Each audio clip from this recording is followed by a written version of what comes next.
Hello, YouTube fam. How y'all doing? It's your Uncle Tim. How you doing, Timsters? First of all, thank you for watching. Thank you for all the love and the support, and thank you for all the positive energy. This is not just a channel. This is a community of collectors talking about things dealing with collecting. First of all, fam, I will not put toys in a layaway. I would not be on a payment plan for toys. I was looking at Storm Collectibles actually offer a payment plan, fam, and I'm looking at, damn it, I got card note, this, rent, blah, blah, blah. I'm not gonna be on no damn payment plan for no toy. And there's nothing wrong with that. You know what? I see fault at it because I'm looking at it becomes another bill. And I'm not ready for that. I'm not here for that.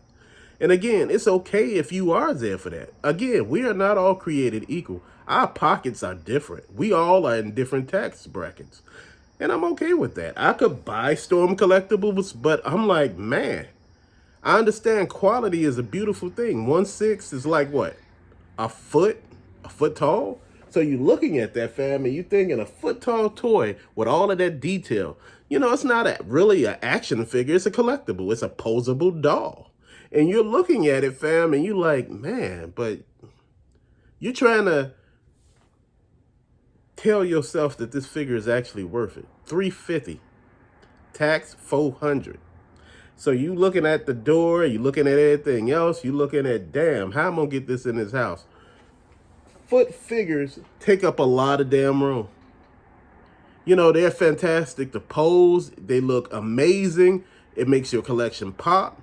But my whole thing is, I say it over and over again, it's good to have one statement piece. You could have that Unicron from HasLab, that Galactus from HasLab. You could have that Tony Stark from Hot Toys, that one for $350.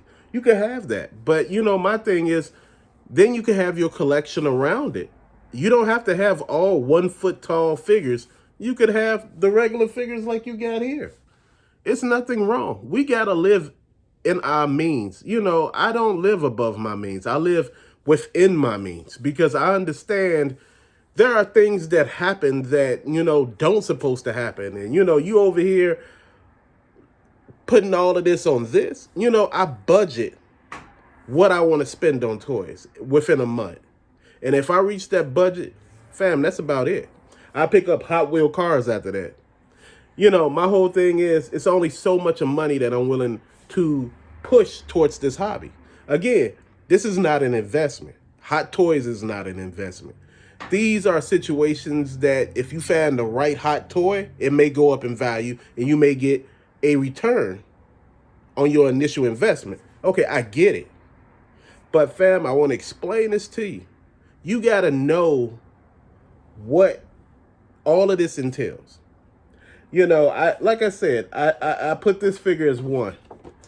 Right now, this figure is damn near a grill because it's not able to be found damn near any damn where. A lot of people are looking and they can't find it. There are people out there that could actually find this figure, but there's a lot of us that couldn't find it out in a while. So this was a figure I got off the damn internet. They had the Vampire Batman and they had everything, Dr. Freeze. But you know what? I didn't want to pick none of them up. I got a lot of Batmans. And the reason why I'm talking about this and went off the subject for a second is, just imagine this figure is hard to find. Just imagine that hot toy that you want that has a limited run. Once that run is done, you have to look out there to see if you can find it. And if you can, it may not be the price that it was going for in the initial beginning. Just like with Galactus. He went for what? $3.99? He going for damn near $500 right now. You can still find him for like $400 or, $450. But that's without all other pieces. So this is what you look at. You look at your situation and you got to understand the limitations of your pocket. Again, I have nothing against anybody who have different pockets than mine, different flexibility as far as their income. Again, this is not me griping. This is not me upset. This is me just saying we all are different. And fam, looking at people with Storm Collectibles, I have to say, I said, man, how the hell do they get that in the house? They wives are not saying nothing. One guy told me, he said, I told her, this is my shit. This is what I do. And my whole thing is, man, you know what? I have to talk it over with the person that I'm with. That's how relationships, in my opinion, work. You just don't go up and buy something that costs $500. Now all of a sudden you get mad because you see her with a damn Louis Vuitton purse that's $500, and you trying to figure that one out. And it's about this little because that's all you gonna get with a Louis Vuitton for $500 damn. Because the bigger ones cost $1,500. So you sitting here like, damn, you mad at her and she looking at you like, you talking. You got that PS5, because she bought me the Xbox Series X. I think it was for Father's Day. But like I said, I bought the PS5 myself, even though I think I paid like, damn. After everything was said and done, I think the damn thing was damn near $300. It's the disc. It's the one without the disc. The reason why I'm jumping at all of this, fam, and I keep saying this, and I gotta say it over and over again. We're in a situation that a lot of us are not paying attention. We're not looking at down the road. I couldn't see spending $3,000 on 10. I couldn't. Not when I can get, the other figures for cheaper. Even the figures that I actually want still in box for a better, return than that. I could get damn near 20 damn figures for that price. You can get them all over eBay if you look hard enough, fam. But you know what? A lot of us don't have time for all that looking and all of that, But this is what I'm saying. You got to know the limitations. You got to know what you're willing to invest. And again, you cannot treat this as an investment. I see people treating Pokemon cards as investment, sports cards as investments. I had Pokemon cards. I had Magic the Gathering cards. I had basketball cards. But like, sports, cards and all of that, fam. But things happen. Like I said, I had to leave. I had to cut away from that. I had to let stuff go. I had to think what was in my best interest. What I'm trying to tell you now is a lot of people are not looking at that. The market in a lot of these areas fall. Look at the Thai Beanie Baby. Look at what happened there. The bottom fell out. Them things wasn't worth any damn thing. They were overinflating the price, overinflating, like making some items more rare than others. Then all of a sudden it got out of hand. Everybody started picking them up thinking they were on be an investment. Then later on, the whole thing tanked. It's only a few of them that's actually worth anything. And this is what I'm trying to say. Don't get yourself in a situation where you thinking, oh man, my collection goes for this much. My friend was telling me how much his video game collection is actually worth, how much it's valued as. And I told him, basically, you'll get like between anywhere between 30 and close to 50% if you're trying to sell it. As a whole, people are not going to pay full price what you're asking and what you paid, how much is, in the books, how much everything is worth. Man, You're not going to get that from one individual buyer, because I wouldn't pay it. If I'm offering you, if your actual collection is worth $30,000, offer you $15,000, Venmo, Zelle,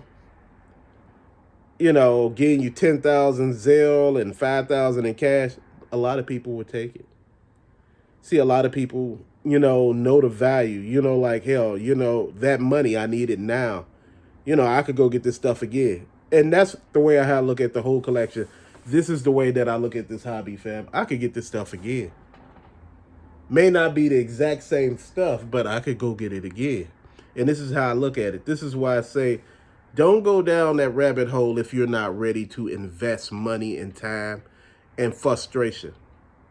Because the first time, like I told you, I did it in the 90s. I had all the stuff in boxes. It was all in packages on blister cards and everything like that. And I took it all out because, I realized that none of it was actually really worth anything. The Spawn stuff, I ended up selling later. I was able to actually recoup some of my money out of that, but it wasn't what I spent. And I realized, fam, at the time I was willing to pay upwards a certain amount to actually get the items.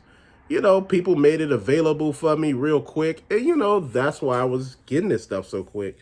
When people see that you are willing to invest in them, far as buying from them, they're willing to sell you stuff without a problem. And this is what I'm talking about, fam.